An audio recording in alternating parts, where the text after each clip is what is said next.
사랑해 주님 감사합니다. 주님의 은혜 가운데 또 하나님의 말씀을 배우며 특별히 오늘은 또 시편을 통하여서 하나님을 찬양하며 하나님께 감사하며 하나님께 회개하며 우리의 삶이 주 앞에서 온전한 삶이 될 수 있도록 인도하여 주시길 원하옵나이다. 함께 말씀을 나누는 귀한 영혼들에게 주님의 축복과 은혜가 함께하여 주시옵소서. 예수님의 이름으로 기도드리옵나이다. 아멘. 우리가 지금 시편을 계속해서 배우고 있습니다. 혹시 지난주에 우리가 기억합니까? 시편에 있어서 7가지 대략적인 특징이 있는데요. 그 가운데 시편에 대한 그 전반적인 말씀과 그 다음에 첫 번째 해당되는 찬양에 대해서 말씀을 드렸습니다. 그 시편을 해석하신 그 목사님들이 많이 계세요. 그런데 제가 보기에는 다 아주 좋은 해석을 많이들 하셨는데 마크 데보라 목사님이 이 시편을 보니까 한 7가지의 캐터고리로 나눌 수 있겠다. 그렇게 이해를 했습니다. 근데 제가 하나 동의하는 거는 그 이제 신앙생활이냐, 일종의 이게 뭐냐면은 시편은 일종의 신앙생활에 있어서 나타나는 우리의 삶의 모습이라고 할 수 있어요. 뭐 찬양하는 삶, 너무나 여러분 그 신앙인은 찬양하는 사람입니까? 찬양하기를 기뻐하지 않는 사람입니까? 너무나 당연한 얘기죠. 그래서 우리 한국 사람이 왜 이렇게 믿음 생활에 있어서 다른 민족보다 이렇게 참 잘, 어떻게 보면 가장 그 신앙적인 면에 있어서는 성공, 굳이 표현하자면은 그러니까 하나님을 모르던 백성들이 그 여호와를 모르던 백성들이 가장 성공적으로 신앙의 어떤 그 이렇게 유산을 받아서 좋은 어떤 그 신앙의 민족으로 발전한 케이스 가운데 가장 그 본이 되는 그런 민족이 아닐까, 우리 한민족이 그렇게 생각을 하죠. 그런데 그 이유가 우리나라 사람들은 놀고 먹길 좋아하잖아요. 찬양 좋아하고 무조건 모이면 우리는 두세 사람이 모이는 곳마다 일단 노래를 시작하죠. 정말 저는 그 잘 목소리가 아주 좋지 않기 때문에 그 노래에 대해서 사실은 이 피아노도 좀 배우고 악기도 배우고 그랬는데 이 목소리에 대해서는 자신감이 없어요. 노래에 대해서는. 그렇지만은 하여간 우리나라 사람들은 뭐 웬만한 사람 모였다면 일단은 노래를 시작해서 여기만 하더라도 다 우리 그렇지 않아요? 우리 지은 자매도 참 목소리가 이쁘죠. 이쁘다고는 격하게 말할 수는 없어도 하여간에 걔도 노래 잘하잖아요. 타미 형제도 얼마나 정말 타미 형제가 노래하면 너무 멋있잖아요. 그러니까 찬양, 우리 삶의 일부분이 있고, 예를 들어 말하면 오늘 뭘 말할 거냐면은 그 7가지 캐터고리 가운데는 정직, 그러니까 찬양, 정직, 또 기억하자. 그리고 적을 거 없어요. 다 이제 설명을 할 거니까. 그 다음에 도덕성, 그 다음에 삶의 변화, 그 다음에 하나님께 대한 신뢰, 하나님께 대한 감사, 이러한 것들이 사실은 참된 신앙인이라면 다 나타내야 될 것들이니까 시편은 그거에 대한 일종의 하나의 그런 어떤 그 모범이 되는 집합체가 된다, 그렇게 말을 할 수가 있어요. 그래서 신앙인의 삶은 이러한 삶이 있어야 된다는 것을 시편을 통해서, 특별히 오늘은 그것을 이렇게 조금씩 정리할 때, 우리가 시편적인 삶을 살아야 되겠구나라고 한다면은 어떻게 사는 삶이고 그것이 신앙과 어떤 연관이 있는지를 제가 이제 설명을 드리려고 합니다. 그래서 첫 번째 시간에는 찬양하는 사람, 그렇게 말을 했고요. 그리고 두 번째는 그 특징이 뭐냐면 정직이다, 이거예요. 정직. 시편을 보면 뭐를 볼 수 있어요? 정직을 볼 수 있다는 것이에요. 누구 앞에서 정직한 것? 하나님 앞에서 정직한 삶. 그러니까 하나님 앞에서 정직한 삶이 바로 신앙적인 삶이다, 이거예요. 근데 그 정직이란 의미 가운데 시편에서 말하는 정직은 뭐냐면은 우리의 삶 가운데 일어나는 모든 일에 대하여 정직하게 하나님께 나아가고 깨닫는 것이 중요하다는 것이죠.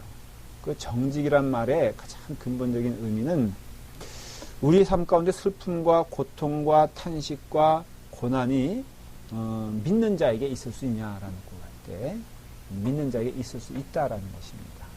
그런데 그 욥기에서도 그 주제를 가지고 많이 얘기를 해요. 뭐냐면 신실한 자가 고난 가운데 있을 수 있을까요?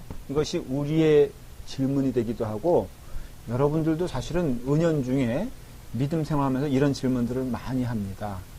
그리고 욥의 친구가 얘기하는 것처럼 우리의 신앙적인 상식과 선입견은 뭐냐면 믿는 자가 어떻게 그런 고난을 당할 수 있느냐.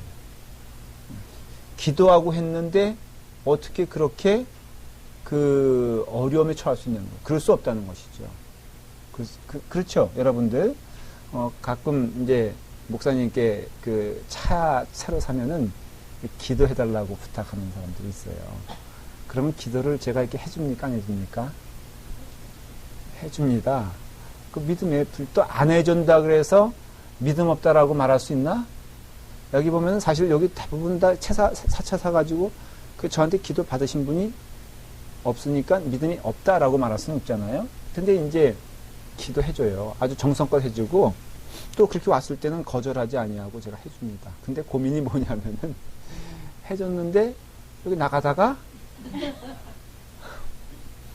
사고가 있을 수 있어요, 없어요? 그럴 수도 있잖아요. 그렇죠? 어떤 정말 주님의 일 열심히 하다가 문제 만날 수 있잖아요. 심각한 얘기는 그 수련회 가다가 사고 만날 수 있잖아요. 우리가 그러면 그거는 어떻게 해석해야 되는 거예요?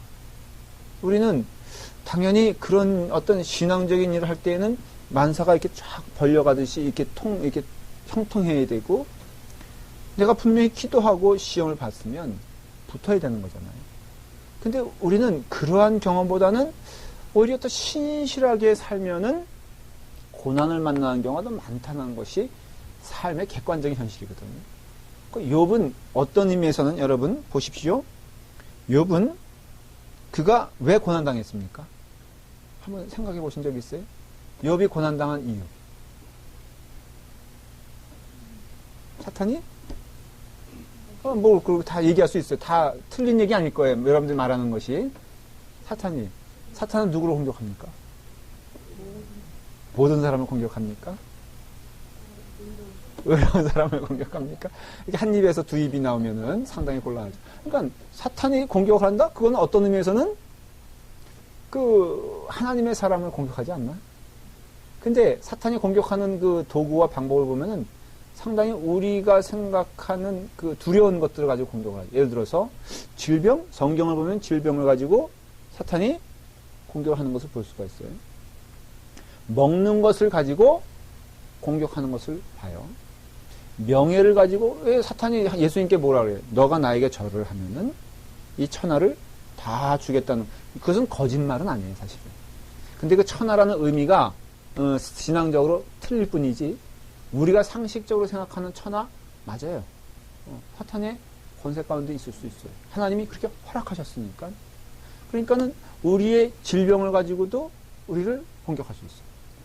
그러니까 욥이 왜 그런 고난 가운데 거하게 됐느냐? 그거는 그가 하나님의 사람이기 때문에 당한 고통이에요. 그건 딱 맞아요. 그러니까 우리의 눈으로는 지금 이것이 하나님의 사람이기 때문에 아니면 이것이 우리의 죄 때문에 우리의 어떤 그런 게으름 때문에 그거는 우리는 잘 모를 때가 많아요. 물론 알 때도 많죠. 그렇지만은 모를 때가 많다고 했을 때 아주 분명한 것은 이 시편의 저자와 시인은 이런 어떤 삶의 고통과 어려움 가운데 마치 하나님이 나를 버리시는 것 같은 그런 고백과 그런 어떤 고민과 그런 느낌을 아주 정직하게 표현합니다. 예를 들어 말하면 시편을 보면요. 여러분 다 읽어오셨죠? 시편 한번 시편을 볼까요? 자, 시편을 보면 10여 10, 그러니까 10 한번 처음부터 읽어볼까요? 시작.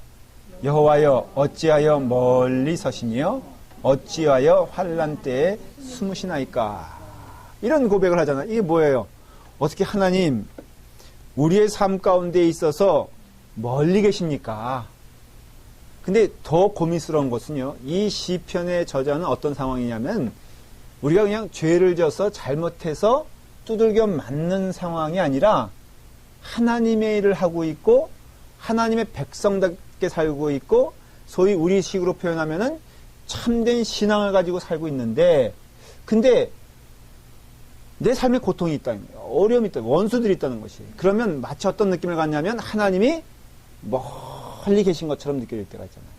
그러니까 내가 죄를 졌으면은 내가 알아요. 그렇죠? 그렇기 때문에 하나님이 멀리 있는 게 이상한 게 아니야. 당연하지. 내가 하나님을 피하여 왔는데 하나님이 거리감이 있고 하나님이 멀리 있는 거 당연하지만 내가 생각하기에 하나님이 멀리 있으면 안 돼. 내가 하나님의 길을 가고 있어. 내가 하나님께서 기뻐하시는 일을 하고 있는데 마치 하나님은 방관하시는 것처럼, 그리고 내가 막 어려움 가운데 있고 답답한 가운데 있고 고통 가운데 있는데, 그런데 하나님은 대체 어디 계시냐는 거죠. 그럴 때 고백하는 것이 뭐냐면 어찌하여 환난 때에 숨으시나이까 라고 고백하는 상황, 그런 아주 참담한 상황이 있다라는 것이에요. 그렇죠 여러분. 근데 놀라웠게도 시편이 150편인데 이런 종류의 탄원시가 62편이나 돼요. 62편. 150편 가운데 몇 편이라고요? 시편 하면 우리는 자꾸 뭐 찬송, 뭐 감사, 뭐 이런 것만 생각하잖아요. 그런데 놀라웠게도 거의 절반의 시가 어떤 시냐? 답답하다는 거예요.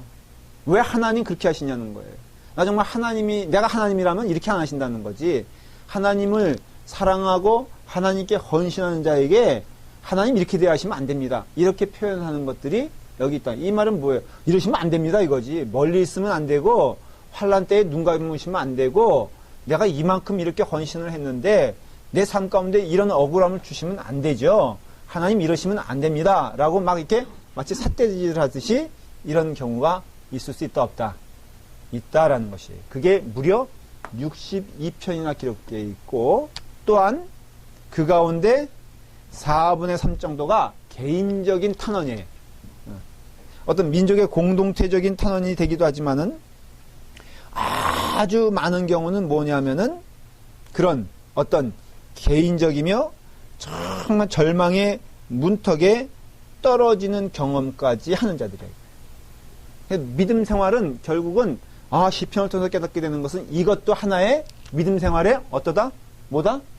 지금 얘기하고 있는 것은 이러니 빨리 구해주세요. 이런 얘기가 아니에요, 지금. 이러니 이게 탄식하고 있으니 나를 빨리 봐주세요. 이게 아니라 이런 탄식과 고난 자체가 뭐다? 믿음의 과정이다. 그렇죠. 일부분이다 이거예요.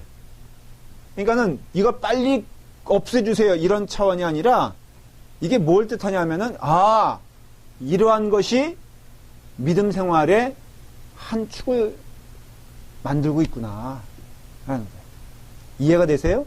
그러니까 이것을 없애달라. 물론 그런 기도죠. 그런 기도지만 이걸 통해서 깨닫게 되는 것은 믿음 생활이라는 그 구성 자체가 이런 면이 있다는 것이에요. 왜? 예수님도 그러셨잖아요. 예수님이 당한 고통은 다 억울한 고통이요. 또한 필수적인 고통이에요. 다시 말하면 십자가를 지는 삶은 그 고통을 피해갈 수 없다는 것이죠. 그러니까 하나님으로께서 예수님이 뭐라 그러세요? 십자가상에서. 또 기도하시면서 뭐라 그러세요? 어찌하여 나를 버리시나이까? 라는 그게 근데 십자가의 일부분이고 이미 그것은 예언되어져 있고 이것은 약속되어지는 것이라. 약속 가운데 한 부분이. 우리는 하나님의 약속을 늘 우리가 생각하는 멋있는 쪽으로만 생각을 해요. 여러분들 믿음의 약속 그러면 장밋빛만 생각하잖아요. 그러나 실제로 믿음의 약속이라고 했을 때 거의 62편, 굳이 150편 가운데 표현하자면 어떻게 보면 맞을 거예요. 우리의 그 어떤 전체 인생에 있어서 절반 정도는 사실은 고통이라 이거예요. 근데 고통인데 그것이 왜 고통이냐? 소위 말해서 사소하는 고통이라 이거예요. 그러니까 예수 그리스도를 믿으면은 필연적으로 이 고통 가운데 가는 길에 대한 이해가 없으면 갈 수 있다 없다. 끝까지 완주할 수 없다는 것이에요. 자, 제가 목사예요. 제가 여러분 그 목사 되고 싶지가 않았어요, 사실은. 근데 이 참 안타까운 것은 너무 본 게 많어, 어릴 때부터. 그래서 어릴 때부터 많다 보니까 여러분 그 좋은 것도 있지만은 내가 보기엔 좋은 거 하나도 없었어. 아버님 목사 돼가지고 좋은 게 진짜로 하나도 없었어. 저희 아버님이 그 옛날에는 일제시대 때, 그 일제시대잖아요. 그때 그 광산의 측량 기사를 하셨대요. 근데 내가 보기엔 잘 발전시켰으면은 그래도 조금 살지 않았을까? 그렇게 생각을 해. 그러다가 금이라도 캐면은 얼마나 좋아요. 그렇죠? 그럼 내가 지금 이 모양 이 모습을 안 살 거라고. 그리고 어릴 때 치사스럽게 그냥 이렇게 생선 한 마리 놓고선 형제들이 먹네 안 먹네 싸울 필요도 없이 그냥 이렇게 형님 먼저 드세요. 왜? 10마리니까. 이렇게 될 거 아니에요? 그런데 어릴 때부터 제가 이렇게 봐온 것은 너무 힘들어. 이 믿음 생활이라는 건 저는 거창하게 잘 모르지만은 하여간 교회 다니는 사람들 자체가 전 체질적으로 싫었어. 구질구질하고 맨날 모이면 울고 또 위에서 또 울면은 천사처럼 보이긴 하지. 근데 울고 나서 싸워. 제가 적나라하게 봤거든요. 여러분 설거지하다 싸우고 이건 육아 아니야. 너무 덥지 않아요? 더운데도 참아야 되는 게 믿음이야. 가서 빨리 끄고 왔어요. 덥지? 지금 이거 봐요. 지금 우리 집사님은 추운 거야. 요 권혜리 자매님은 너무 더운 거고. 지방의 차이거든요, 이게. 자, 그래서 어릴 때부터 제가 그걸 많이 봐왔기 때문에 깨달은 게 뭐냐. 제가 직감적으로 그런 거 있잖아요. 목사길을 간다는 것은 눈물의 길이다라는 것을 알았어요. 직감적으로. 야, 만만치 않겠다, 이거. 아버님 보니까 어린 나이에도 보니까 별 사람들이 다 있는 거야. 그리고 별 황당한 사람들은 다 교회 안에 모이더만. 그리고 예의 없는 사람들은 다 교회에 모여. 예의 있는 사람들 다 세상에 있고. 그래서 진짜로 목회하면서 제가 그것에 대한 그 선입견이 진실이라, 그러니까 사실이라고 느꼈겠어요? 아니면, 이거 아니었구나, 할만하구나, 이렇게 느꼈겠어요. 뭘 꼬득꼬득 뭐니. 그런데, 하나님의 은혜를 가장 경험하는 때는 언제일까 하면은 역시 홀로 있을 때야. 어떤 의미에서는. 고난 가운데 있을 때 은혜를 더 받아요. 그러니까 결국 이 시편의 저자들이 이게 다윗을 비롯해서 다 이런 고백을 하는데, 그러니까는 이게 중요한, 오늘은 이게 고난 자체가 중요하다 이 얘기가 아니라 뭐가 중요한 거예요? 그것이 믿음의 한 부분이다라는 것을 알아야 되는 게 예외가 없거든. 이것은 반드시 우리가 정말 오히려 믿음의 길을 가려고 한다면 더 경험되어지는 것이죠. 그냥 내 성격대로 되고 내 그냥 성질대로 산다면은 이거 사실은 넘어갈 수가 있어요. 왜? 내 마음대로 하는데 뭐. 그리고 교회 생활도요. 사명 아니고 그냥 여기 요즘 그런 교인들 굉장히 많다 그래요. 그냥 이 교회 조금 마음 상하면은 교회가 교회가 널려 있긴 널려 있어. 그렇죠? 여기 링컨길만 하더라도 한 블럭에 제가 세 보니까는 8개가 있더라고. 와, 정말로 진짜 많아요. 여기만 하더라도 이 지역만 하더라도 교회가 100몇 개라더라? 180개래. 여기 멀리도 아니야. 여기만 하더라도. 그게 맞아요? 근데? 맞아요? 통계가 맞겠지 뭐. 그러니까 여러분 그냥 갈 수 있죠. 조금 마음이 수틀리면 저희 가면 되는, 좀 더 큰 교회 가면 얼굴 안 보면 되는 것이고 그런데 여러분 정말 믿음 생활을 시작하면요, 이거 넘지 않으면은, 이거 이해하지 못하면은 절대로 믿음 생활 못합니다. 맨날 피해가는 삶만 살지 이 허덕이게 돼 있거든. 이것이 뭐냐? 고난이, 신실한 자가 고난 당할 수 있냐? 당할 수 있고, 두 번째는 그런 고난을 어떻게 해석해야 되는 것이냐? 믿음의 한 부분으로 해석해야 되고, 그렇다면 그것은 믿음이잖아요. 그렇죠? 믿음은 쉽게 말하면 뭐예요? 하늘에서 주시는 축복이에요. 그러면은 결국은 이런 논리로 말하면 고난 자체가 믿는 자에게 주시는 하나님의 축복이다라고 말할 수 있을까요? 네. 축복이라는 동시에 축복의 통로가 돼요. 마치 뭐가 같냐면은 가끔 그런 거, 이렇게 여러분 은행 아시죠? 은행. 이게 저 뱅크 말고 그 나무에서 떨어지는 은행. 여러분 그거 처음 딱 봤을 때 먹고 싶어요? 여러분 그 은행에서 나는 냄새가 그 옷깃만 스쳐도요. 그거 한번 잘못 만지면은 그거 한 3박 4일 갈걸요? 우리 젊은 청년들은 무슨 얘기하는지 모르죠. 그게 아주 점심에 밥 먹기 전에는 생각하지 말아야 될 그런 냄새가 진동하잖아요. 근데 그거를 어때요? 벗겨내서 그 안을 보면은 아주 그냥 맛있는 열매가 나오지 않습니까? 근데 그와 같이 똑같은 거예요. 이게 참 고난은 그래서 하나님의 축복에 변장된 얼굴이다 이렇게 말을 하기도 해요. 그러니까는 오히려 이 62편이 다 그거고 4분의 3이 그거란 뜻은 어쩌면은 우리의 참된 축복의 영광은 뭘 통해서 오냐면은 고난받을 때, 고난 가운데 홀로 있다고 생각을 할 때, 오해받을 때, 그럴 때 우리가 더 경험되어지는 것이 많다라는 것을 알 수가 있어요. 그래서 고난이 저주냐 축복이냐 이런 것은 믿는 자들에게는 이제는 더 이상 얘기가 아니에요. 고난이 내게 왜 왔느냐? 이것도 질문이 안 돼. 왜냐하면 고난 자체가 축복이냐라고까지 할 때 성경은 그 자체도 축복이라고 말하지만 고난을 통해서 오는 놀라우신 하나님의 축복의 은혜는 말로 형용할 수가 없고 그것이 참된 축복의 어떤 의미에서는 모습일 수 있다는 것이. 그래서 시편을 가만히 묵상하고 읽어보면은 정직하게 우리가 고백하게 되었을 때 우리는 포장하지 않아요. 신앙적으로. 우리는 고난에 대해서 하나님의 축복임을 인정할 수밖에 없어요. 고난이 하나님 왜 멀리 계십니까? 시편 10편에서 말한 것처럼. 왜 환난 때에 숨으십니까? 라고 말하지 않냐고. 오히려 고난당할 때 이길 힘을 주시고 고난을 당할 때 하나님의 참된 축복의 기쁨을 누리게 하시고 그렇기 때문에 우리가 깨닫게 되는 것은 고난은 믿음의 일부분이다라는 것을 깨닫게 돼요. 그러니까 이 정도까지 가야 된다는 것이. 오늘 이게 시편을 강의하면서 여러분들에게 분명히 말해주고 싶은 것은 고난은 하나의 과정입니다라는 정도가 아니라 시편을 통해서 보면 고난이 하나의 축복의 통로의 부분입니다라고 말하는 것이. 그러니까 믿음을 얻기 위한 하나의 그냥 버려야 되는 마치 그 로켓이 올라갈 때 말이에요. 1단계 다 이게 그 연료가 소모되면 버려버리는 고난이란 것이 하나님의 축복을 받기 위한 어떤 버리는 과정, 빨리빨리 이겼으면 되는 과정, 이게 아니라 어떤 면에서 보면은 고난 자체가 하나님의 축복의 삶의 부분이다라는 것을 그 증거가 되는 것 가운데 삶을 통해서 깨닫게 되는 것은요.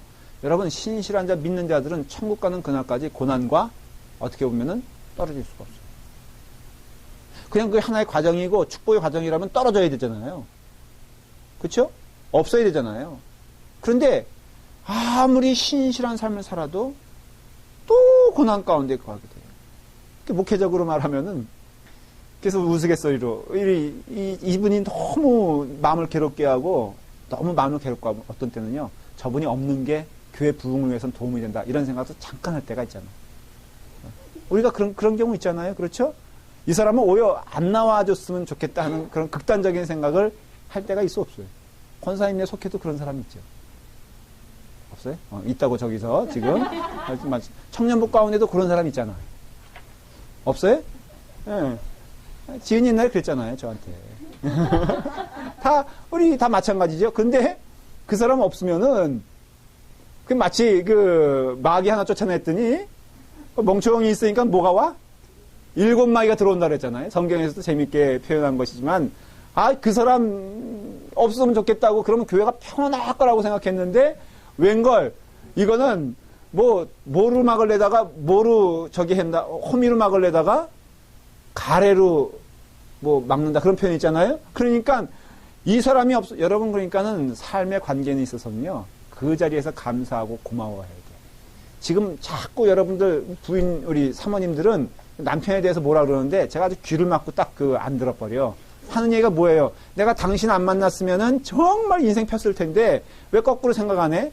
그래도 당신 만났기 때문에 이 삶이지 당신 안 만났으면은 지금쯤 거리에서 슬피 울며 일을 갈지 누가 아냐? Who knows?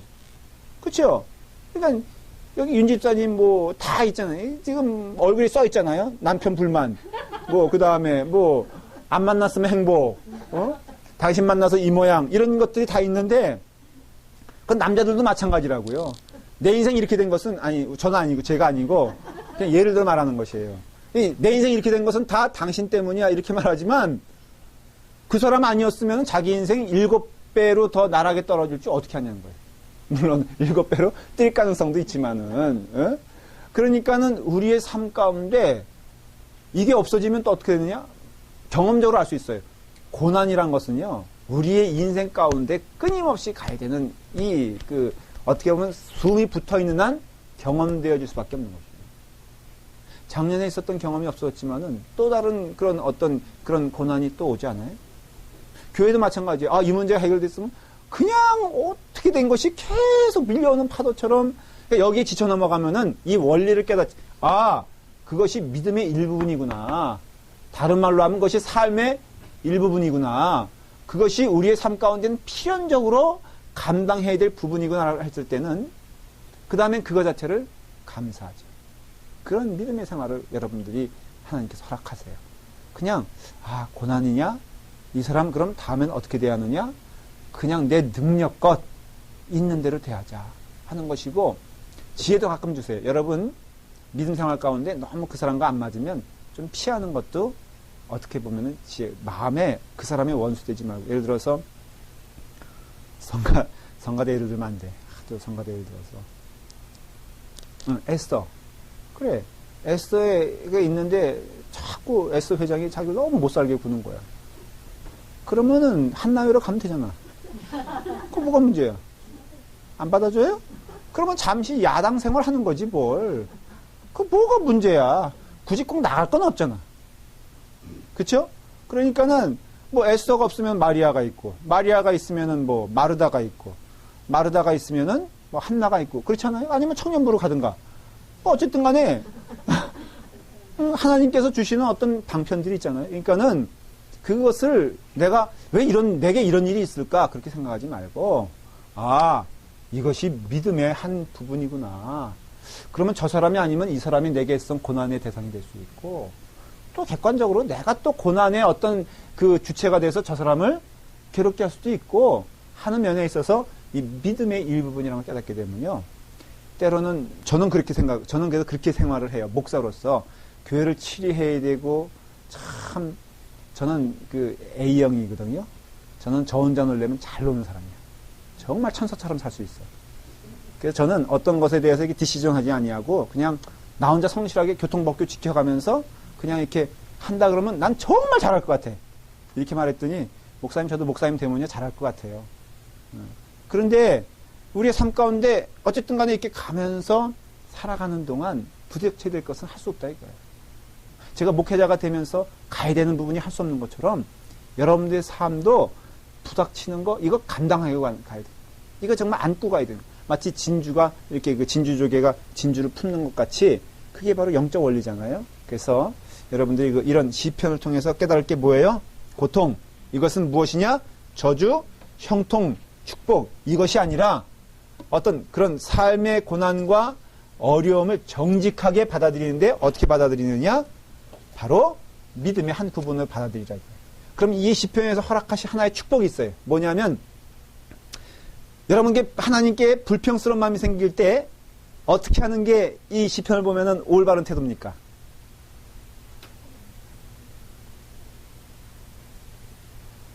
하나님께 막 삿대질하는 사람 있죠. 네? 하나님 나와봐! 뭐 이러면서 그 김진호 목사님이 정말로 그랬다 그래요. 그 이제 그 무슨 교회 두레 말인가 그거 하잖아요. 근데 이제 그 초창기 때 교회 때 보면은 웬 술주전뱅이 뭐 다윗이 쫓아왔던 400용 그 사람과 똑같아. 술주전뱅이 그 다음에 또 빚진 자 그리고 성격 파탄자 이런 사람들 맞다는 거예요. 그런데 한 사람이 꼭 술 먹으면은 교회 지붕에 올라가가지고 달밤에 하나님 나와봐 이러면서 막 이런다는 거예요. 그러니까 딴 게 걱정이 아니라 저러다가 떨어져. 다리라도 부러지면 교회 안에서 부러졌다고. 또 그 사람 생각엔 목사가 또 부러뜨렸다 그럴까봐 그런 사람들 황당한 사람들 많잖아요. 그러니까 너무 걱정돼가지고 사다리를 타고 올라간대 자기가.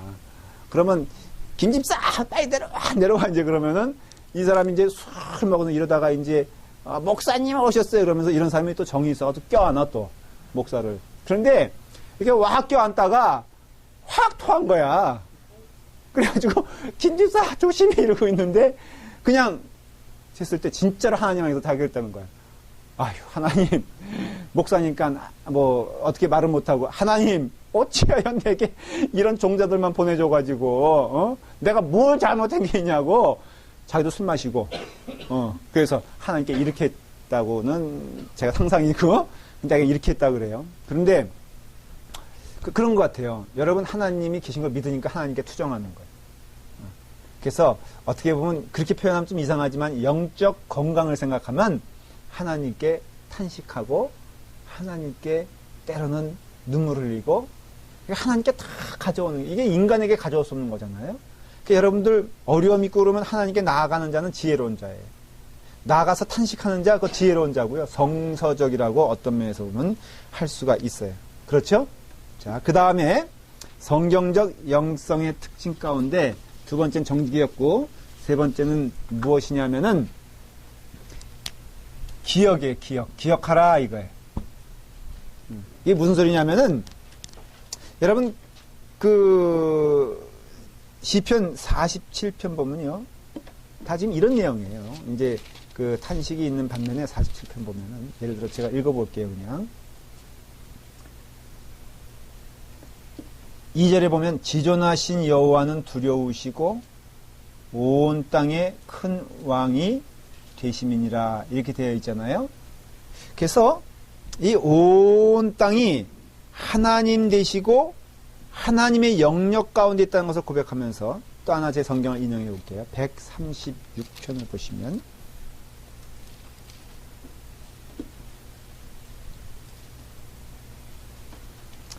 (10절을) 볼까요? 10절 혹시 136편 10절 시작.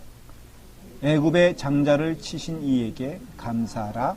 그 인자하심이 영원함이라.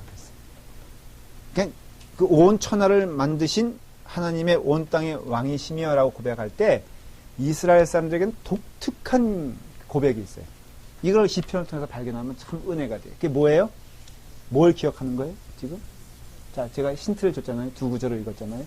하나님은 온 땅의 왕이세요. 근데 온 땅의 왕임을 기억할 때 뭐를 기억해요? 이스라엘 사람들은? 그게 뭐예요? 그렇죠. 역시 가방끈이 긴 우리 교회끈. 다 이게 바로 뭘 뜻하냐면 출애굽을 얘기하는 거예요. 출애굽. 이해가 됐죠? 이스라엘 사람들이 하나님의 위대하심을 기억할 때에는 반드시 하나의 사건을 가지고 얘기를 해요. 그게 뭐예요? 출애굽이라 이거예요. 출애굽. 그래서 6월절이 이스라엘의 중요한 3대 명절이 되잖아요. 그 6월절도 사실은 딴 게 아니고 뭘 기억하라? 출애굽을 기억하라는 것이에요. 여러분들 인생에 있어서 몇 가지는 달력이 있다면은 동그라미를 빨간색으로 벅벅 거는 게 있죠. 그 잊어먹으면 마치 그 지구가 끝나는 것처럼 생각되는 게 뭐예요?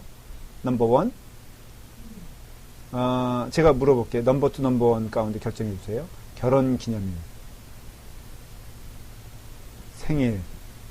가운데 어느 게 더 중요할까요? 중요한 것도 없어요. 벌써 이분은 권태기에 들어가시는 거예요. 제가 보기엔 결혼 기념일일 것 같아요. 그렇죠? 이거는 서로 간의 서약이고, 그러니까 그 결혼한 청년들, 처자들은 잘 들어주세요. 요거는 목숨 걸고 지켜야 돼.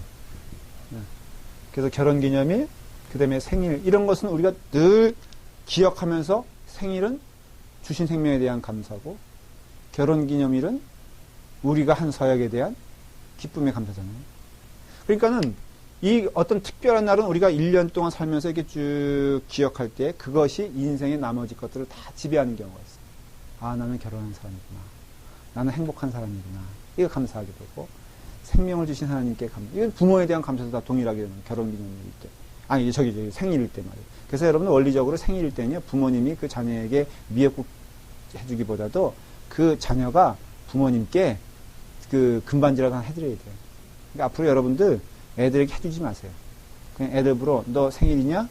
너가 나에게 뭘 선물할 거에 대해서 깊이 한번 생각해보고 묵상해봐라 하고 한 달 전부터 계속 네 생일이다, 네 생일이다. 근데 무엇을 할래? 무엇을 할래? 그러면 애들이 가서 이렇게 품이라도 팔아가지고 온다 이거예요.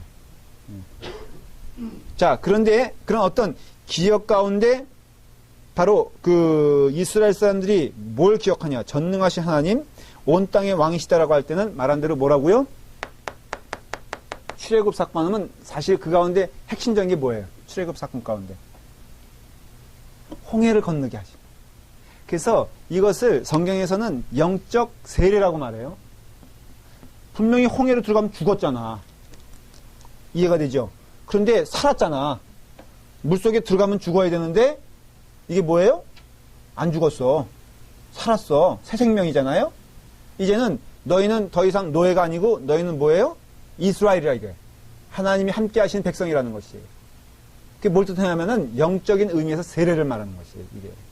그리고 반드시 그 점에 있어서는 애굽의 장자를 치신 하나님을 찬양한다고 했을 때는 그거는 뭘 뜻하냐 하면은 바로 고난 가운데 이끌어 주시고 죽은 자를 살리시는 그 하나님을 믿는 거예요. 누굴까? 예수 그리스도를 외피하는 거예요. 그래서 시편은요, 바로 오실 예수 그리스도에 대한 감사함과 고백이 있다는 거예요. 그러니까 우리의 신앙에 있어서도 자 보십시오. 기억한다고 했을 때는 이거는 과거의 사건이기도 해요. 그렇지만은 과거의 사건이 좀 어렵게 표현하자면 지금 현재의 행복을 얘기해 주는 거예요. 자, 과거에 어떤 하나님이었느냐? 나를 지켜주신 하나님 아니었느냐? 노예 생활에서 우리를 지켜주신 하나님 아니겠느냐? 그러면 현재는 어때요? 당연히 아니 과거에 지켜주셨으면은 현재에도 지켜주신 하나님이 되는 게 아니냐? 그러면 과거에 감사한 사람은 현재에 감사할 수밖에 없고 현재에 감사한 사람은 미래에 감사할 수밖에 없다는 것이에요. 그런데 그 이스라엘 사람들에게 있어서 그 핵심적인 사건은 무엇이냐 하면은 바로 출애굽이었어요. 홍해 사건이었어요. 그래서 하나님이 지켜주시고 하나님이 살려주시고 하나님이 인도하신 전적 하나님의 이끄심과 돌보심과 인도하심이 있는 그 출애굽의 사건이 늘 이스라엘 사람들 마음 가운데는 찬양하는 하나님 가운데 발견되어지는 것은 그 하나님이었다 이거예요. 네. 그러니까 우리의 신앙생활도 결국 뭐다? 이 기억함의 날에 대해서 특별한 의미를 갖는 것이에요. 자, 이 사람들에게 있어서 말한 대로 출애굽이 귀한 날이었어요. 그래서 그날 6월절 특별히 이걸 굳이 표현하자면 6월절의 기억이라고 할 수 있어요. 해석을 하자면은 6월절은 뭐라고요? 패스오버. 장자를 죽이는 사건에 있어서 이스라엘 사람들은 죽이지 아니하는 그 사건. 연장돼서 홍해를 건너게 하신 그 사건. 가나안 땅으로 인도하게 하신 그 사건이 바로 우리의 삶 가운데 하나님 임재의 증거가 아니겠냐는 것이에요. 그리고 그때 그 하나님이 지금 사라졌냐 이거예요. 지금도 함께 하시면은 왜 오늘날에는 패스오버가 없냐 이거예요. 왜 오늘날에는 출애굽이 없냐 이거예요. 왜 오늘날에는 홍해를 건너는 일이 없겠느냐는 것이. 이게 이스라엘 시편을 통해서 고백되어지는 그 전능하신 하나님, 그럴 땐 그냥 거기서 끝나는 것이 아니라 그 전능하신 하나님이 나를 지켜주신다는 것이에요. 그러니까 고난 가운데에서도 지켜주시니까 내가 고난 가운데서도 신뢰하는 것이지. 내 육신과 마음은 힘들어도 이것이 믿음 생활에 있어서 고난이 있다고 해서 내 믿음이 무너지는 게 아니라는 것이에요. 바로 그건 뭘 뜻하냐면은 내가 기억하는 거예요. 그 날을. 무슨 날을? 하나님이 구원시켜주신 그 역사의 날을 기억하면서 캘린더로 보면은 1년이 12달 가운데 그 날을 특별히 기억하면서 늘 그 다른 날이 그 날로 인하여 감사하고 기쁜 그 날이 뭐냐 이거예요. 하나님께서 구원시켜주신 그 날이 아니냐 이거예요. 이 말이 왜 중요하냐면요. 오늘날에는 그 패스오버, 6월절, 어린 양, 그리고 홍해를 건너게 하신 그 사건, 모든 인도하심은 누굴 통해서 예표되고 있어요? 예수 그리스도를 통해서 예표되고 있어요. 그래서 우리의 기억은 결국은 시편적 기억은 뭐예요? 예수 그리스도라 이거예요. 근데 예수 그리스도신데 특별히 예수 그리스도 가운데 우리가 늘 기억해야 될 것은요. 우리가 구원받은 날이에요.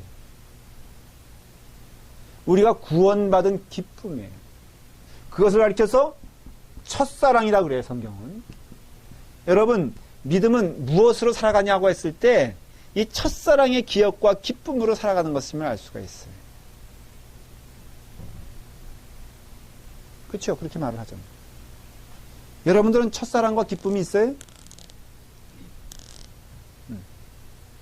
늘 그걸 확인하잖아요. 우리 집사람이 처제가 와가지고 방 정리를 좀 이렇게 쭉 했더라고요. 하면서 제가 보낸 편지들을 이렇게 보관해놨다고 우리 집사람이 얘기하는데 제 마음이 너무너무 즐거웠어. 왜냐면은, 잊지 않고 있구나. 그래서 나같이 벌레만 못한 나를 이렇게 기억하고 있구나. 그렇지? 네. 여러분들 늘 그것이 감격이 돼서 늘 살아가는 원동력 아니에요? 아이에 대한 그 마음, 애틋한 부모로서의 그 첫사랑을 가지고 우리 예를 들어서 윤 집사님 같은 경우 지연이가 컸어도 사실은 뭐예요? 너는 내 딸이지라고 하는, 그러니까 지금 못되게 굴어도 사실 그거 가지고 살아가는 거 아니겠어요? 우리 신앙생활도 가만히 보면은 이게 문제인 거예요, 이게. 우리는 예수님만으로만 만족했던 시대가 있어요. 그래, 안 그래요? 여러분, 예수님만으로만 내 삶이 즐거웠던 때가 있어요. 예수님만으로만 내 삶이 충만한 때가 있었어요. 목회자도 마찬가지죠. 처음 목회를 시작할 때 무슨 사심이 있겠어요? 여러분, 목사님, 처음부터, 나는 그런 사람 없다고 생각을 해요. 그게 어떻게 보면은 변질되어지고, 좀 이렇게 그렇게 된 것이지, 아니, 처음 목회 길을 갈 때 세상에 나는 이걸로 정말 돈 많이 벌어보겠다라고 부흥시켜 보겠다는 열망으로 간 사람은 없을 것 같아요. 여러분, 집사님 안수 받을 때 정말로 어때요? 우리 권혜리 자매님이 이제 좀 있으면은 집사님 우리가 식을 할 거예요. 하기 싫다고요? 하지 마요, 그럼. 얼마 소중한 건데, 그것이. 남들은 못 받아가지고 저긴데. 근데 사실은 권사님 이렇게 급여 보면은 집사님 솔직히 그냥 아무나 다 받는 거 아니야? 그렇게 말하면 또 섭섭하잖아요? 근데 받는 사람 입장에서는 그 받을 때 얼마나 솔직히 집사님 우리 직분 받을 때 어땠어요? 아무 생각 없었어요? 천하를 얻는 것 같은 기쁨이 있었죠? 아닌가? 그런 게 있잖아요. 권사님 안 그랬어요? 좀 도와줘요. 집사님 이렇게 직분 받을 때 막 이렇게 감격해가지고 눈물 흘리면서 야, 내가 주님만으로만 살아가겠다. 나 이거 다 소용없어. 다 주님만이 내게 기쁨이 되고. 우리 서약도 이렇게 하잖아요. 그러면 그거 다 잊어먹잖아요. 소중한 걸 다 잊어먹고 껍데기 가지고 그 다음에 사람들이 나를 무시해. 목사님이 나를 알아주지 않아. 맨날 집사 됐더니 그냥 부엌대기나 시키고 말이야. 어떤 사람은 집사라 그래가지고 집만 사러 다니고, 엉뚱한 짓 하고 다니고, 이러면서 내 마음에 기쁨이 없어. 믿음 생활에 이게 왜 즐겁지 않은 거야? 아니, 여러분, 그때 즐거움은요, 주님만이 주시는 기쁨이었잖아요. 누가 준 게 아니잖아요. 누가 알아준 게 아니잖아요. 근데 오히려 이상하게 이게 올라가면 올라갈수록, 거꾸로 가면 갈수록 그게 사라지고, 그게 자꾸 엉뚱한 것으로 밀려오게 되었을 때 뭐 하라는 것이에요? 여러분들은 잊지 말고, 이스라엘 사람들이 그 전능하신 하나님 그럴 때는 뭘 생각한다 그랬어요? 출애굽의 사건을 생각하면서 없는 것에서 있게 하시고 죽은 자 가운데 살리신 그 능력의 하나님을 본 것처럼 우리도 예수 그리스도를 바라보면서 뭐라고요? 그 은혜에 감사하며 구원의 날을 기뻐하며 내가 만족했다면 그것으로 만족했던 것을 기억하면서 그 은혜로 살아가는 자가 돼요. 실제로요, 우리 그 청교도들이 이런 삶을 살았다 그래요. 청교도들이 캘린더를 진짜로 있잖아요. 그러면 1월달부터 12월달까지 있으면 자기 나름대로 캘린더를 만들었다 그래요. 실질적으로. 어떻게 만들었냐? 내가 구원 받은 날 2월 16일 우리 딸이 세례를 받은 날 5월 8일 이런 식으로 이렇게 하나하나 의미 있는 날을 다 기록해뒀어요. 그리고 그날이 되면은 그날로 기뻐하는 거예요. 그러니까 청교도들은 자기의 신앙에 달려 있는 거예요. 그래서 내가 결혼했는데 이 결혼은 그냥 결혼이 아니라 하나님께 약속한 이렇게 이해할 수 있잖아요. 그러면 그 결혼기념일이 얼마나 거룩한 결혼기념일이 되겠어요. 이게 오늘부터 그러면 그렇게 사셔야 돼요. 우리 여기 다 결혼했잖아요. 그러면 결혼기념일을 성스러운 날로 기념해요. 그래서 청교도들은 그렇게 저도 그래서 그 이야기를 이렇게 들으면서 우리도 한번 그래야 되겠구나.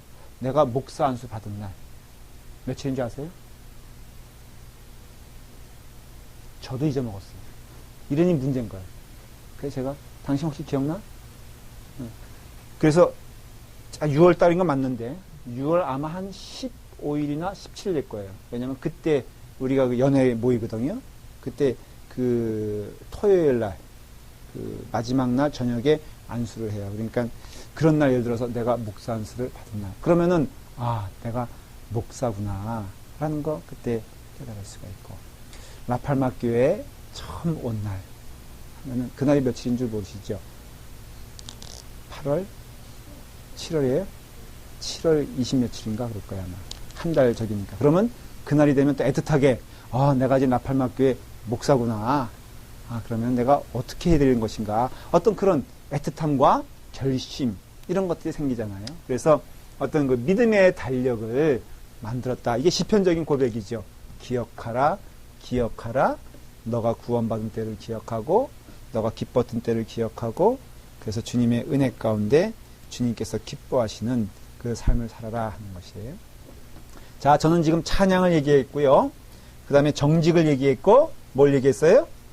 기억을 얘기했어요. 네 번째로는 이 시편을 보면요.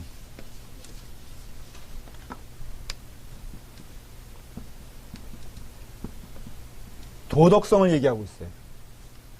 뭐 어렵게 표현하면 도덕성이라고 말을 할 수 있고, 성경적 영성은요, 하나님 앞에서 아름답고 올바르게 살아가는 삶이다라는 것을 알 수가 있어요.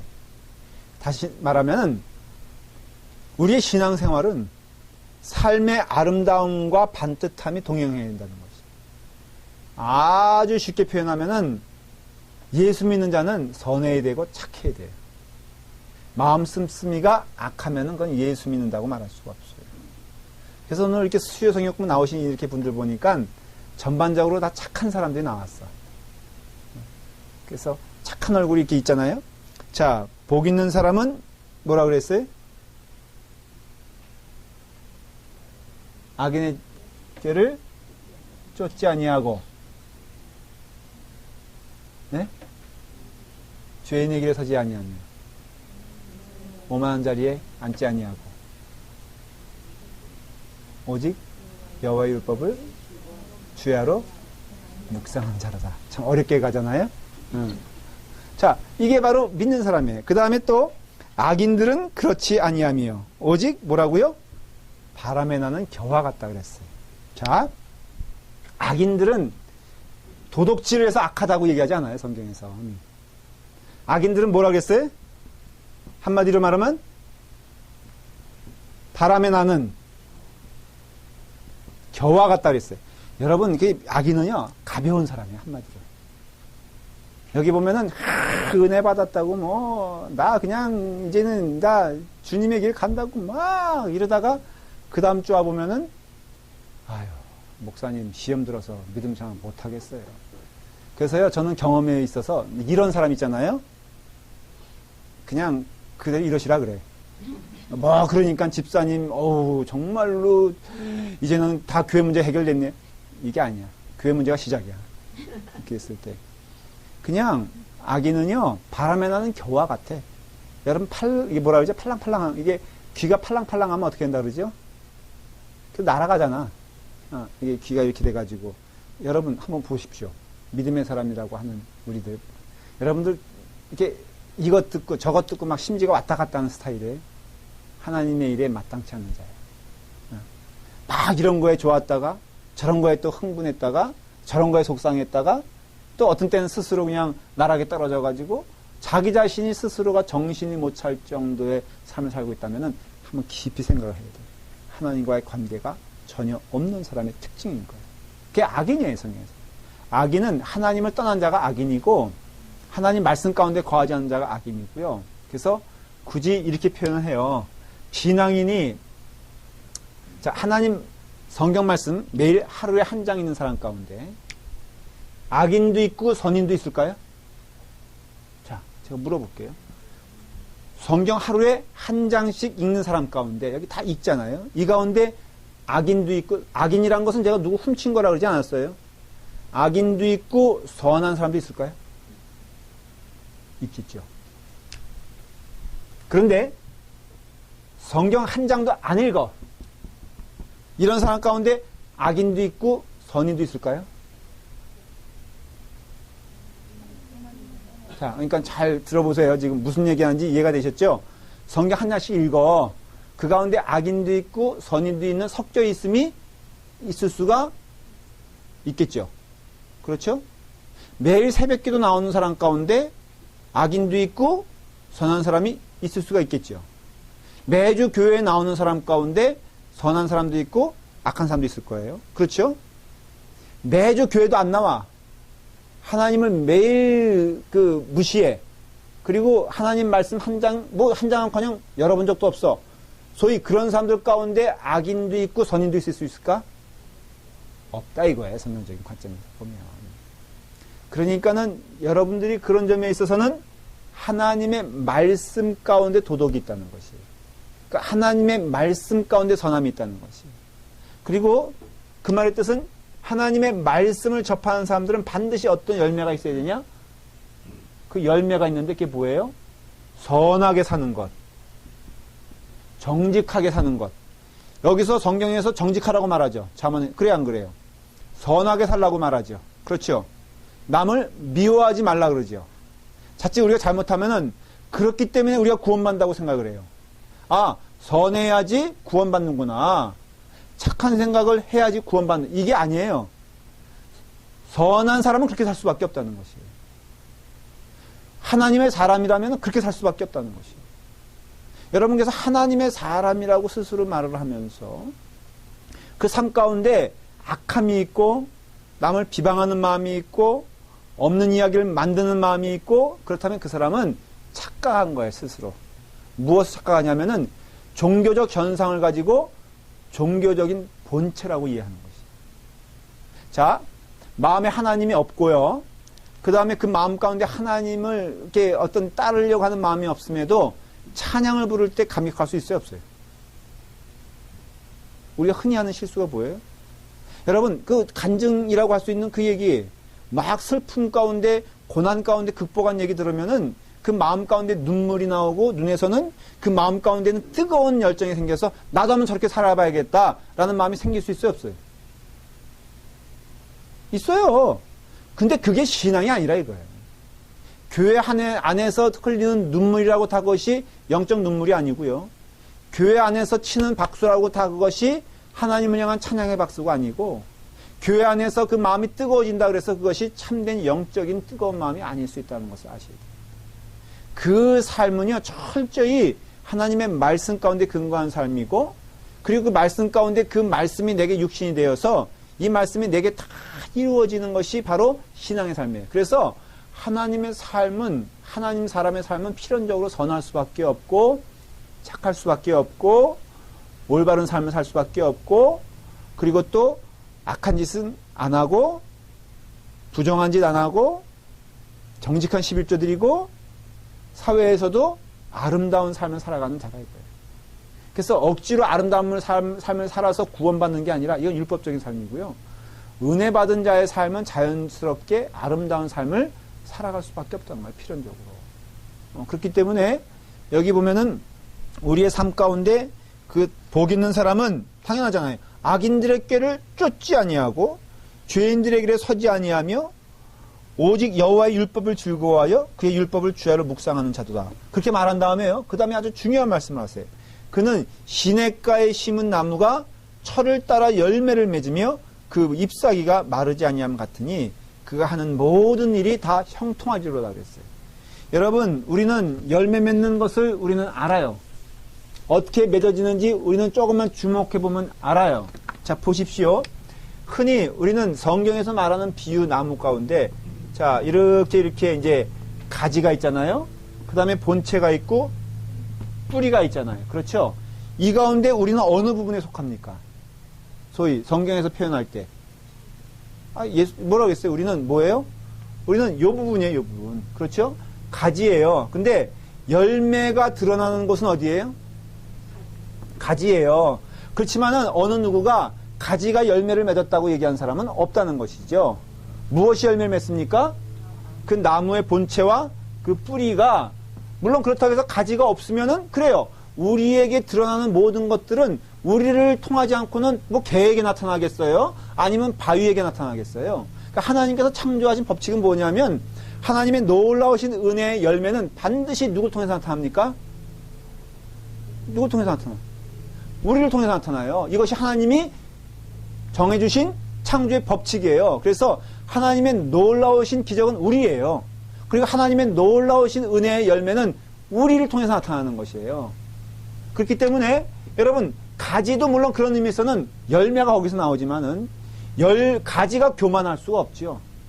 가지는 열매를 맺느라고 노력할 필요가 없다는 것을 우리는 알아요. 그는 본체가 물을 끌어들이고 뿌리가 물을 끌어들여서 그 가지를 통해서 나오는 거기 때문에 여기서 가지가 하는 역할은 극히 그런 점에 있어서는 열매를 맺게 하는 데 있어서는 미미한 것이라 이거예요. 작은 것이라 이거예요. 하지만 또 거꾸로 우리는 인정할 수밖에 없는 것은 열매는 어디서 통해서 나와요? 가지를 통해서 나온다는 것이에요. 이거예요. 성령님이 우리 안에 역사하세요. 그렇죠? 그럼 성령님이 우리 안에 열매를 맺게 하세요. 그렇지만은 거기에서 드러나는 것은 우리예요. 여러분, 대체 우리에게서 드러나는 것이 뭐겠어요? 우리를 통해서 하나님이 역사하시고 싶은 것이 홍해를 가르라는 것이에요, 우리 부러? 아니, 우리 부러 뭐 날아가는 새를 뭐 이렇게 떨어뜨려 가지고 양식을 삼을 수 있는 능력을 주시는 거예요? 뭐 아니면 뭐 돌이 떡이 되게끔 하신 거예요? 아니요, 우리에게서 그런 능력은 없어요. 그러면 하나님이 우리를 통해서 열매를 보시기 원하신다고 했을 때 그것은 우리에게 나올 수 있는 가장 아름다운 열매를 하나님 통해서 생성하길 원하시고 나오게 하길 원하신다면 그건 성경에서 말하고 있어요. 그것은 정직, 선함, 그 다음에 늘 기쁨, 이런 것들 아니겠어요? 그것은 우리 인간으로 보기에도, 가지들이 보기에도 아, 저것은 열매다 라고 인정할 수 있는 것들이 우리 가운데 나와 있다는 것이에요. 그러니까 예수를 믿고 교회가 은혜롭게 되면요, 여러분 가장 두드러지게 나타나는 특징이 뭔지 아세요? 여러분 제가 질문 던질게요. 교회가 은혜로워지고요, 그 다음에 교회가 어떻게 말씀 이렇게 쭉 그 은혜 가운데 쭉 가게 되면 나타나는 가장 두드러운 현상은 교인들이 순해진다는 거예요. 거꾸로 그 말씀이 사라지고 교회 안에 중심이 사라지고 교회 안에 어떤 올바른 하나님 중심적인 신앙생활을 얻게 되었을 때 나타나는 것이 뭐냐? 각각 자기들의 소견대로 자기들이 왕이라고 주장합니다. 결국은 필연적으로 소란과 혼란과 다툼이 일어날 수밖에 없어요. 여러분, 우리 삶 가운데 그런 것들이 똑같이 드러나지 않습니까? 은혜가 떨어질 때는요, 찬송 소리가 줄어드는데 오히려 커질 수 있어요. 오히려 은혜가 떨어질 때 기도 소리가 높아질 수 있어요. 그렇지만 분명한 것은 은혜가 떨어질 때 그 마음 가운데 화합하는 마음은 없고 교만하는 마음이 가득 차기 때문에 서로 다투고 서로 마음 가운데, 그래서 찬송하더라도 어떤 경우는 그거 어떤 의미에서 의미가 있지만 옆에 사람 목소리보다 자기가 작으면 뒤진다고 생각해요. 그래서 성가대의 가장 무서운 점이 뭐예요? 자기 목소리가 커야 된다고 생각합니다. 이런 사람들은 성가대에서 다 그냥 추려야 돼. 그러면 성가대의 아름다움은 뭐예요? 화음이에요, 화음. 여러분, 솔리스트가 막 그 노래하고 있는데 자기 솔리스트 안 시켜줬다고 그 사람보다 더 크게 막 소리 지르는 소프라노 파트가 있다고 하십니다. 그런 경우 있을 수가 있잖아요. 예를 들면. 그러면 그거 아니죠. 오케스트라 하는데 우리 권혜리 우리 자매님이 왜 배나 바이올린만 독주해야 돼? 나는 안 돼 이러면서 내가 더 등치도 크고 말이야. 첼로 얼마 커요. 그러니까 그걸로 그냥 벅벅 밀어대면서, 거기다가 에코까지 집어넣어가지고, 바라 하면은, 그게 되냐 이거예요. 그렇죠? 그러니까는, 우리의 신앙생활에 있어서 경쟁이, 이건 사실은 웃기는 얘기입니다. 속상함, 나를 알아주지 않음, 이런 것들은 하나님의 열매와는 거리가 있어요. 그러니까는, 여호와의 율법을 주야로 묵상하는 자는 어떤 자들이냐, 어떤 열매가 나오느냐, 시내의 신기운 나무들처럼 늘 푸른 나무 가운데 열매가 맺는 그 삶이라, 이걸 얘기해주고 있는 것이에요. 악인들은 거꾸로 바람에 나는 겨와 같다라고 하면서 우리 신앙생활에 있어서 여러분 올바른 행위가 없는 올바른 믿음은 없다는 것이에요. 그는 위선이라고 하는 것이에요. 그래서 시편은 분명히 받아들이는 것이 무엇이냐면은 바로 하나님의 사람은 정직하며 하나님의 사람은 늘 그 마음 가운데 하나님의 기뻐하시는 율법을 통하여 은혜 가운데 거하고, 그리고 삶의 위선이 없고 정직함이 있으며, 그리고 또 하나님의 사람은 늘 기억하여 그 첫사랑에 대한 기쁨과 은혜가 넘치는 사람이 하나님의 사람이다라는 것을 알 수가 있어요. 제가 오늘 이렇게 3가지, 지난주까지 합해서 4가지를 했습니다. 다음 주에 이어서 할 텐데, 성경 다 읽어 오셨어요? 시편? 네, 감사해요. 늘 물어보는 제가 참 그럼에도 오시는 여러분들의 용기에 대해서는 정말로 경의를 표합니다. 제가 어떻게 할 줄 어떻게 알고 오신 거예요? 내가 시험이라도 보게 되면 어떡할래? 제가 안 볼 걸 알고선